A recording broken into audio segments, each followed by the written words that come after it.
Hey guys, welcome to another episode of the Asian Garage, and today we're going to be changing the O2 sensors. So for the VR6 and the Audi TT or even the R32 model, the Golf, there are going to be 4 of these O2 sensors. So there are like 3 exhaust ports here, 3 there, and then this is bank 1, this is bank 2. So bank 1, you got sensor 1 that's right here, and sensor 2, which is the after the cats.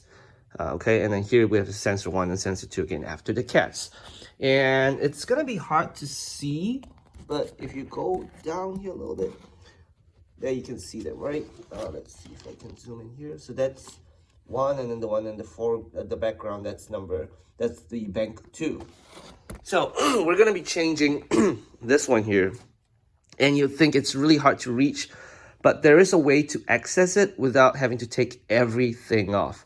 So again, we're going to start off by removing the basics here, 1, 2, 3, and then I'll show you how we can access that at the back.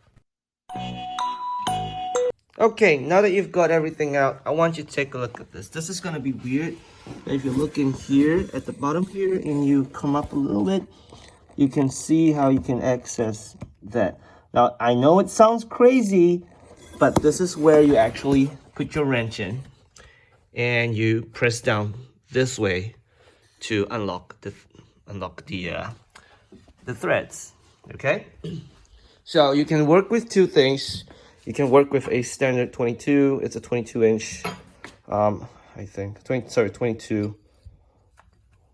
Yeah. So it's a size 22. As you can see, it fits the replacement. This is from Bosch. Or if you have like a crow's foot or something, then you have 22. What you can do is attach like an extension to it, like this, and then you can reach for it as well. Either way works. I prefer to use this. But if you think you can't get the angle, you can use this as well. So this is very important that you have some lighting. It's gonna help. And if you can see, this is where the wrench is, how it's going in. I'm gonna see if I can get you a better angle. So yes, you're probably not gonna get a good angle from here. But yeah, you can actually access it from this side, on the left side. And this is how we're gonna start wrenching it. And hopefully we can get it to come off. I've done this before once, so I'm pretty sure I can do it again. Can you see that? Yeah, so I'm just gonna keep pressing down on this. And it's broken. Yep, that's good. So now the thread has broken loose, and you can either use this and slowly, turn it away around, which I think I'm gonna do for a little bit here.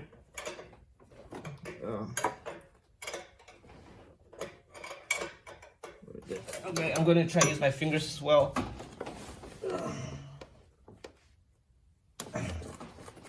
So yeah, we're just gonna slowly, just twist this until it comes out.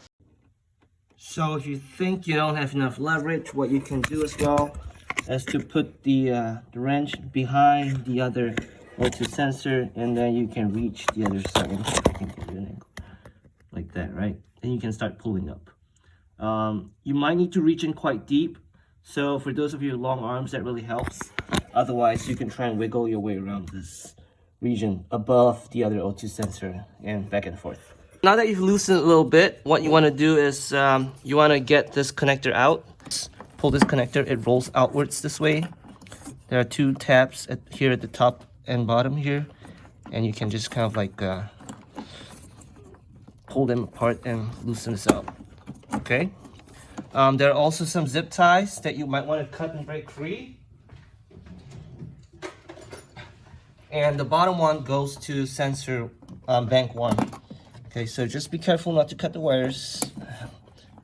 Of course, we're always a little careless here. Okay, we got that. And don't take out the zip tie because you want to know where it was. Okay, but now that we got this here, we can just undo this connection.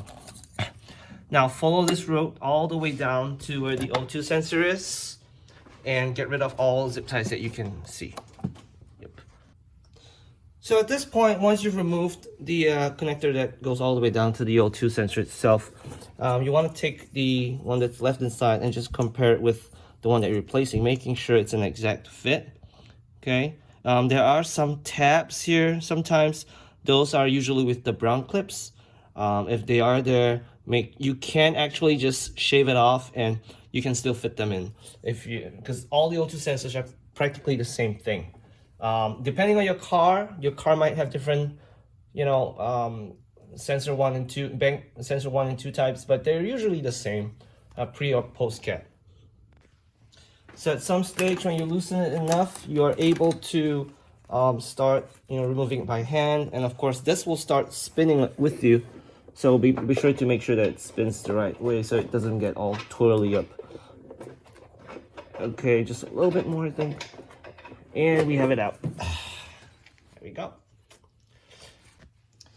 So the replacement ones come with a plastic cap, and you only want to remove this just before you put it in because it contains copper grease on the threads here, as you can see. So that helps with removing it the next time if it fails, and it shouldn't fail because this is Bosch, and if they do fail, that's just really crappy. Okay, so you want to feel your way down into where that was. I found the hole, and this is all Jedi skills here. You just got to use the force and feel it. Okay, so I got it threaded in, and it's just a matter of twirly, spinny, spinny, twirly. Okay, and just hold your wire up as you twirl it. Make sure it goes in the threads, and as much as possible, use your hands all the way because you don't want to cross thread these. All right, once you got all that in, you want to come to this side again with your trusty wrench, and you want to pull. But where is it? You want to go up this time. So you're going to get it on the hex nut, and you're going to pull it upwards towards you. It's going to be a tight fit. You might have to switch this angle around sometimes, like to catch it on again and pull it. And then as you go this way, you just got to rotate this around. Now, if you have one with a greater angle of deviation, that might really help. But this works fine so far. Once you've tightened it enough, and honestly, I think the best angle would be to really reach under the mk2 O2 sensor with a wrench, and you got like about this much space which you can pull. So that's probably 1/6 of a turn, since it's a hex nut, and then you can go back and forth again, with that angle. You need to reach in pretty deep, so your chest will be almost here, lying down. So I mean, if you have like a towel or something to keep you comfortable, yeah, sure. But once you actually get in there with the wrench, you can just keep going and just do it till you think it's really tight. I know that it should be torqued, but let's use the Jedi skills and just go by feel. So I've got it in.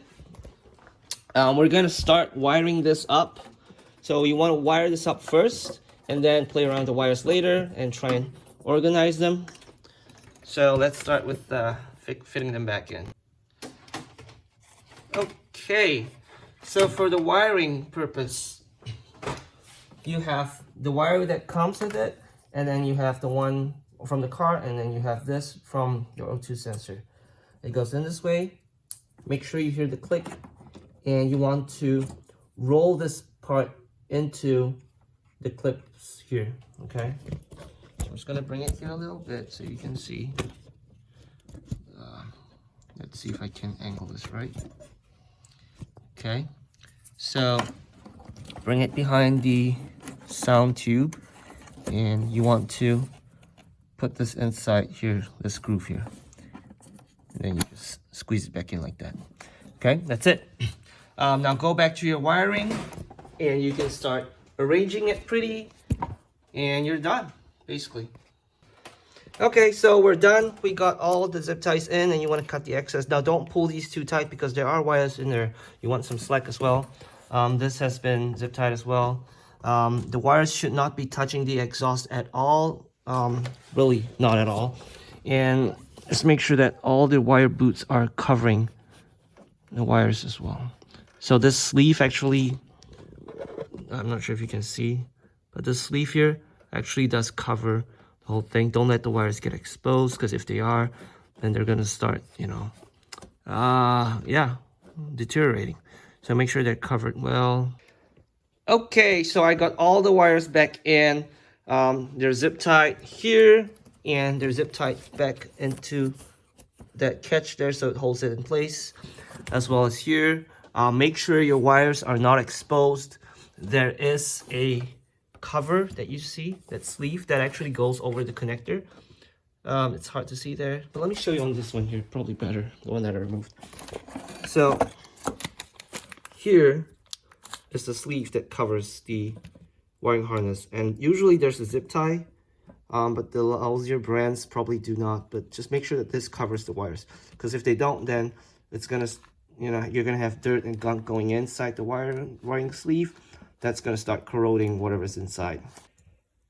Okay, so we're gonna return these, and I highly recommend not getting any of the cheap ones or the unknown brands from Rock Auto. I got these from Rock Auto. I would stick to Bosch or any of the known brands, because I don't know, I just think they last longer. I mean, I bought this and the first one failed at, say, 3 months. No, actually less than that, 2 months. And this is the replacement, and even the replacement still failed.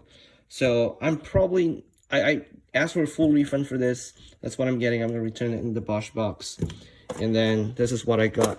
And let's see how it holds up. If it still has problems after this, then yeah, there's something wrong with the wiring there, and it's something I gotta figure out.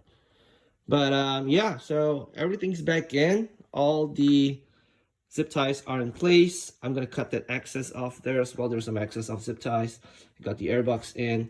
Make sure you tighten everything, and oh, don't forget your mass airflow sensor. Yep. Okay, that's in. And everything else is bolted in and screwed in, and yeah, we're done. So I hope this video helped you a little bit. It's just a short video on an alternative to how to get the O2 sensor out from the top side of sensor of the bank 1. You don't have to remove everything. Okay, there's always an angle to approach something from the side, from the bottom. There's always a way around it. Sometimes there isn't, then tough luck. But for this case, there is on the left-hand side, and you have to go quite deep in. Your chest will probably be touching around this, so don't do it when the engine's hot, okay? Alright, hope this helped. If it did, give me a thumbs up, subscribe, and we'll see you next time. Bye!